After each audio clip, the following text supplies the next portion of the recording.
Urooj Khan was living the American dream. He was an immigrant from India and had opened up a series of dry cleaners in Chicago. And with his business partner, he even owned some condos in the area. He had been from a large Indian family and immigrated to Chicago after some siblings had arrived here. Khan had a particularly fun thing he loved to do each week, something that many of us do. He loved to play the lottery. And one day, in March 2012, he actually won. And not just the $5 scratch-off type of win, but he won $1 million.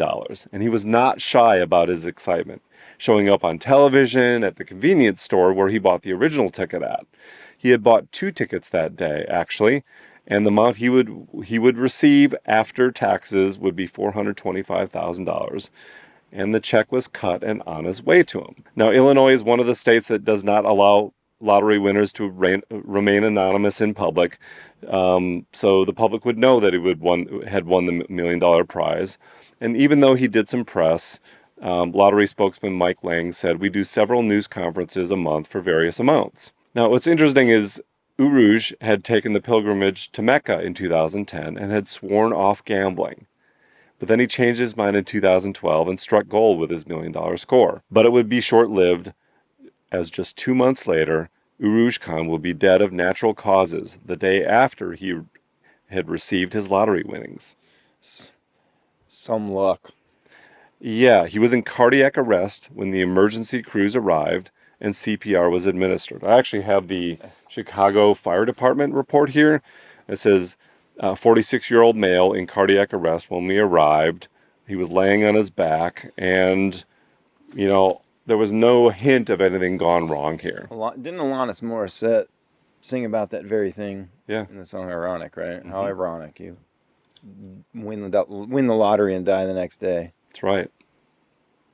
If you play it backwards, it says Urooj Khan. Wouldn't that be something? So the new American dream, the one we all have to strike it rich, had died when he died. The medical examiner had ruled that he had died from natural causes, the hardening of the arteries, they said, and there was nothing to indicate that it was anything else except natural causes. And because of that, they did not do a full autopsy, because that was in keeping with the medical examiner's policy. So one of the family members who had kept their identity hidden to the public begged the examiners to take another look at the cause of death. But why? On September 11, 2012, a toxicology workup was done on Urooj's blood, and they found cyanide in his blood, enough of the deadly poison to kill him, and Chicago police were notified. With the new information, the medical examiner's office received additional results that showed Khan had died of a lethal dose of cyanide in his system at the time of death, well in the range to cause death. The report describes cyanide as a potent, rapidly acting poison and its toxic effects and inability to effectively use oxygen. So that just killed him right there. After that report, they went to court and filed an order to exhume the body. And I have that order right here. They needed to exhume the body, and unfortunately, because they couldn't determine how the cyanide got in his body, they had to.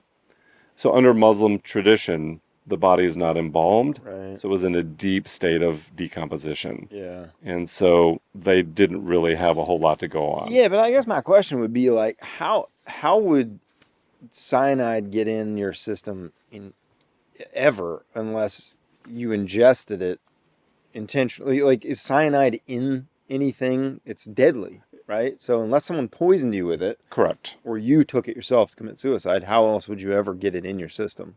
Yeah, I mean, following the external examination of the body and subsequent burial, the office was informed that the death may not have been due to natural causes, so comprehensive toxicological analysis was ordered, and they found the cyanide in his blood.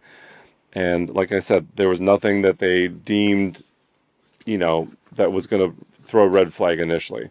So we've got all these reports. I was able to pull these from the Chicago court systems and medical examiner's office. It's actually really fascinating to look at those results.